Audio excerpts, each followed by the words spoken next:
عزیزان محترم السلام علیکم۔ جب حضرت ابراہیم علیہ السلام کو حکم الہی ہوا کہ مکہ کی سمت ہجرت کریں، آپ حضرت ہاجرہ اور حضرت اسماعیل علیہ السلام کو لے کر روانہ ہو گئے اور وہ اس مقام تک پہنچے جہاں مکہ مکرمہ واقع ہے۔ اس وقت یہاں کوئی عمارت نہیں تھی اور نہ پانی کا کوئی ذریعہ تھا، جبکہ انسانی آبادیاں دور دور تک دکھائی نہیں دیتی تھی۔ درختوں کے نام پر چند جھاڑیاں تھیں۔ حضرت ابراہیم علیہ السلام نے بیوی اور بچے کو یہاں بٹھایا، ایک مشکیزہ پانی کا اور کچھ کھجوریں ان کے پاس رکھی، پھر آپ شام کی طرف روانہ ہو گئے۔ حضرت ابراہیم علیہ السلام دوسری بار مکہ آئے تو قیام نہ کیا، لیکن جب تیسری بار تشریف لائے تو حضرت اسماعیل علیہ السلام سے فرمایا، اللہ تعالیٰ نے مجھے حکم دیا ہے کہ یہاں ایک گھر بناؤ، کیا تو میری مدد کرے گا؟ حضرت اسماعیل علیہ السلام نے معصومیت سے کہا، جی کیوں نہیں۔ یوں اللہ کے گھر کی تعمیر شروع ہو گئی۔ حضرت اسماعیل علیہ السلام پتھر لاتے جاتے اور حضرت ابراہیم علیہ السلام بیت اللہ کی تعمیر کرتے جاتے۔ جب تعمیر ذرا بلند ہو گئی تو حضرت اسماعیل علیہ السلام سے کہا کہ ایک پتھر اٹھا کر لائے تاکہ حضرت ابراہیم علیہ السلام اس پر کھڑے ہو کر تعمیر کو جاری رکھ سکیں۔ یہی وہ مقام ہے جس سے مقام ابراہیم کہا جاتا ہے۔ دونوں باپ بیٹا بڑی تیزی سے بیت اللہ کی دیواریں تعمیر کیے جا رہے تھے۔ انہوں نے اس گھر کی تعمیر نہ مٹی سے کی اور نہ چونے سے کی، بس پتھر پر پتھر رکھتے چلے گئے، نہ اس کی چھت بنائی اور نہ دروازہ۔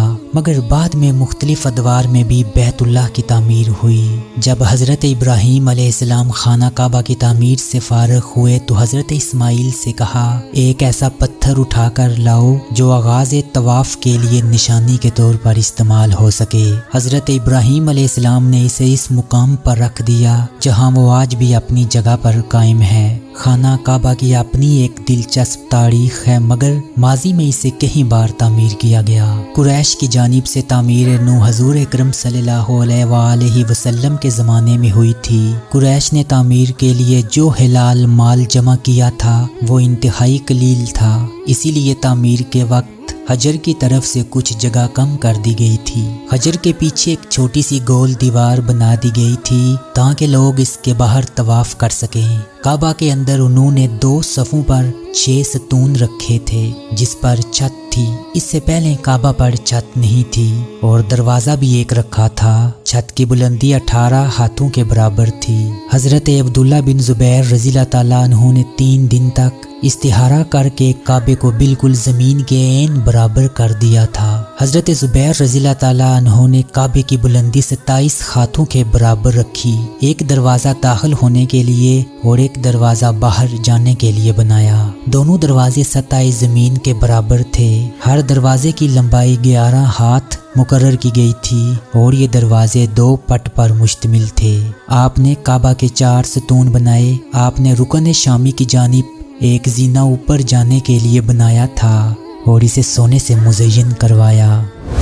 کہتے ہیں کہ ابن زبیر کے ہاتھوں کعبہ کی تعمیر کی وجہ یہ تھی، ایک شخص نے محاصرے کے زمانے میں مسجد الحرام کے صحن میں آگ جلائی۔ اس آگ کو ایک خیمے کے اندر جلایا گیا جو بڑھتے بڑھتے کعبہ تک پہنچ گئی اور اس نے غلاف کعبہ اور رکن یمانی کو جلا ڈالا۔ یہ واقعہ سن 64 ہجری کا ہے۔ عثمانی سلطان مراد رابع کے زمانے میں 19 شعبان 1039 ہجری کو صبح 8 بجے مکہ اور اس کے اطراف میں شدید بارشیں ہوئی۔ بارش سے سیلاب حرم شریف میں داخل ہو گیا اور پانی کعبہ شریف کے دروازے کی چوکھٹ سے بھی اوپر چلا گیا۔ شامی دیوار دونوں طرف سے گر گئی اور اس کے ساتھ مشرقی دیوار کا کچھ حصہ بھی، جبکہ مغربی دیوار بھی دونوں طرف سے گر گئی۔ چھت کا کچھ حصہ بھی گر گیا۔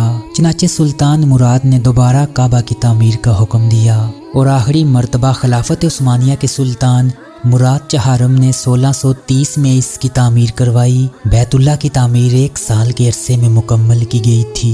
آج خانہ کعبہ کی اونچائی 15 میٹر ہے، تاہم اس کی چوڑائی ہر جانب مختلف پیمائش رکھتی ہے۔ خانہ کعبہ کی موجودہ شکل بھی وہ نہیں ہے جس شکل میں یہ حضرت ابراہیم علیہ السلام کے ہاتھوں تعمیر ہوا تھا، جبکہ مختلف زمانوں کے دوران بیتullah نئے سرے سے تعمیر کیا گیا، ان میں مختلف مواقع سامنے آتے رہے۔ اسی طرح خانہ کعبہ کے 4 کونے ہیں جن میں ہر کونے کے نام کی ایک الگ دلیل ہے۔ رکن یمانی کی جانب رکن عراقی اور شامی ہے۔ رکن حجر اسود اس کونے کو کہا جاتا ہے جس میں جنت کا یہ مبارک پتھر نصب ہے۔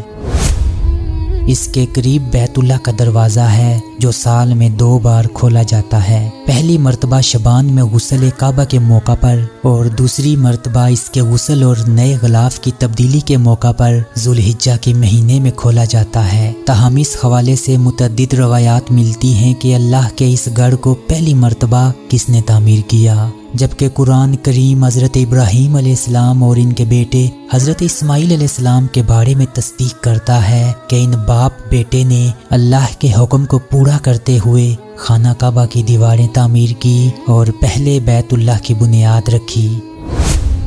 ویڈیو کے متعلق اپنی رائے کمنٹ باکس میں ضرور دیجیے گا۔ آپ سے ہوگی ملاقات اگلی ویڈیو میں، تب تک کے لیے مجھے دیجیے گا اجازت۔ اللہ نگہبان۔